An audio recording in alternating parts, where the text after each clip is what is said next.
So let's talk shoulders. Our shoulder joint, or joints, depending on how you define them and whether you're including your clavicle as part of that complex, are very complicated. Our shoulders do lots of things because the glenohumeral joint, which is the joint between our upper arm and the ball and socket of our scapula, is a ball and socket joint. Your shoulders move in all sorts of directions. We can flex our arm, extend our arm, rotate at the shoulder, abduct, adduct, circumduct, which is a little bit of all of those things at once. But today we're specifically going to talk about our shoulder rotation and how this has implications on our back bends. So when we're talking about shoulder rotation, if we're standing in our typical anatomical position, so that is standing up, arms by our sides, when our palms are facing forwards, this is our externally shoulder rotated position, versus when we have our palms rotated backwards, this is our internal shoulder rotation position. That does not look anything like our arms in a back bend, so let's talk about some positions of our arms that are a little bit more like when we're back bending.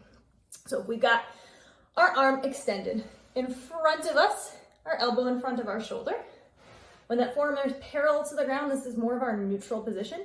As we're lifting that arm up and away, this is our external shoulder rotation. That's reaching arm to the outside, versus when we're reaching our fingers down into the outside, this is our internal shoulder rotation. So you'll notice we very rarely actually use our internal rotation in our back bends. If we're in a position with our forearms on the floor, we're usually working towards that external rotation. Very similar if we've got our arms reaching up straight overhead, say in a bridge or a handstand.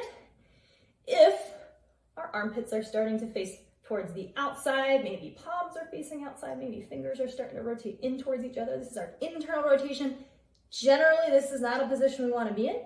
Our external rotation is when those armpits start coming forwards, scapula moving towards the side of our ribs, palms are facing together, or maybe even behind us.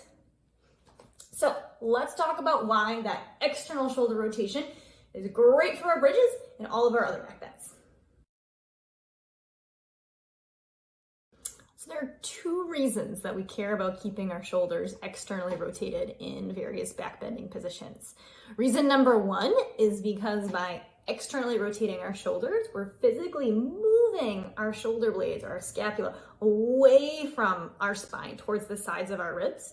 When we let our scapula internally rotate, they smush together and make a little bit of a wall of bone on our back.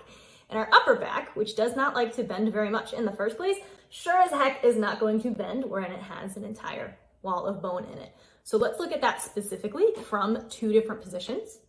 This first video, I'm just sitting on my knees doing a little back bend. I'm gonna have my arms up overhead, and you can see this first position, we're internally rotated. So if my elbows bend, they flop out to the outsides.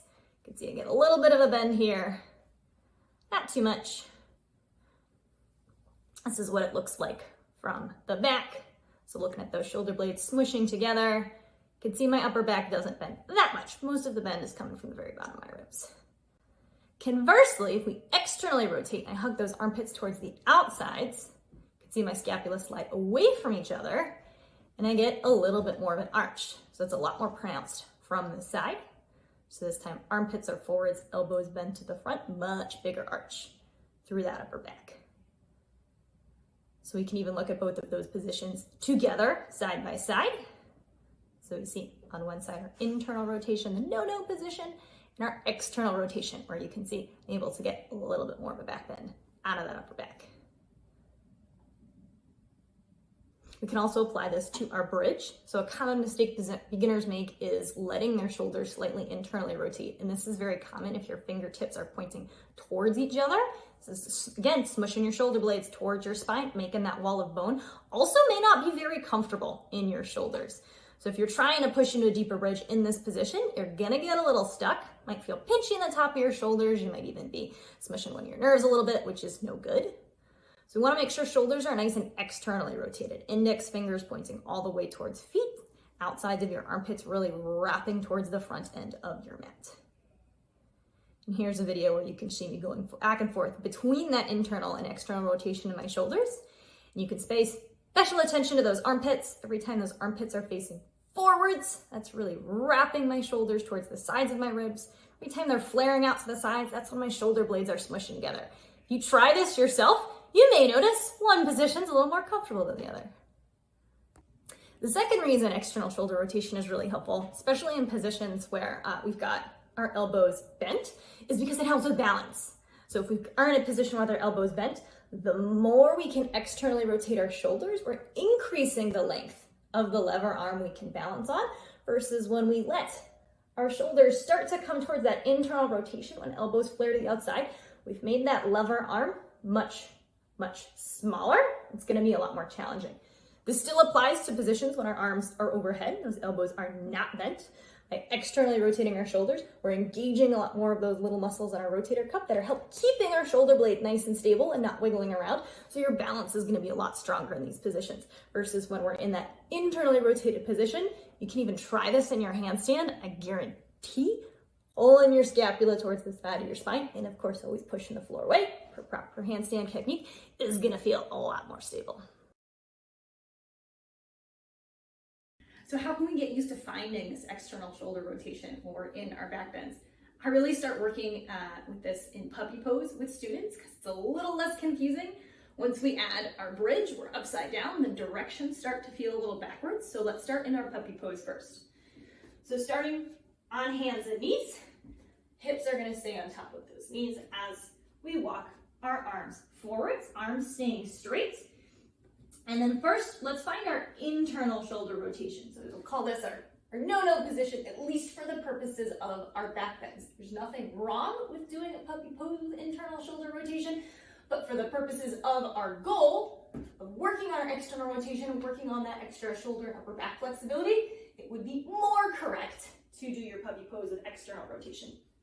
So starting with our hands forward, I want you to bring more weight into the thumb and the index fingers of your hands, letting the outsides of your armpits lift towards the ceiling, and feel your shoulder blades slide together towards your spine. You might even notice that your chest is able to drop deeper towards the ground. Then let's change this up. Let's add that external rotation. We're gonna push our pinky side edge of our hand into the floor, wrap the outsides of our armpits down, feel our shoulder blades sliding towards the sides of our ribs. You might notice your chest even lifts a little farther away from the ground. This is not a bad thing. You're gonna be feeling more of that stretch in the outside of your armpits, in your lats, in those muscles that are a little tighter here. So go ahead and hang out, take a couple breaths. You can either rotate between your internal and external rotation. Just seeing how it's feeling. Getting used to how that is in your arms. For taking this up into our bridge, we're really going to be thinking about wrapping the outsides of our armpits forwards. So any way that you'd like, coming into a comfortable bridge.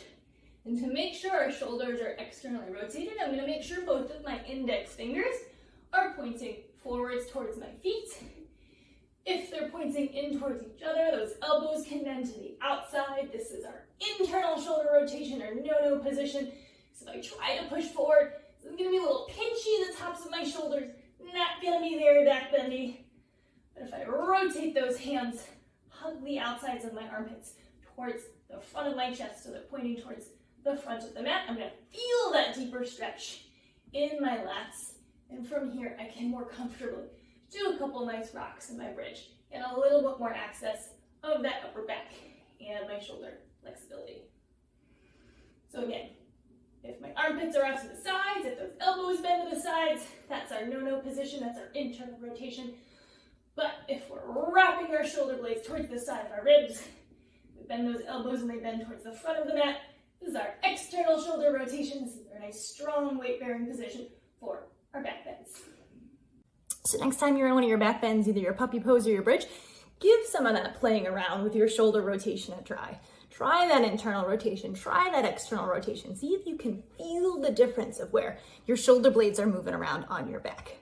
And if you find that your external rotation is a little challenging to access, next week I'll be posting a video with some of my favorite conditioning exercises to really strengthen and get more flexibility in that externally shoulder rotated position.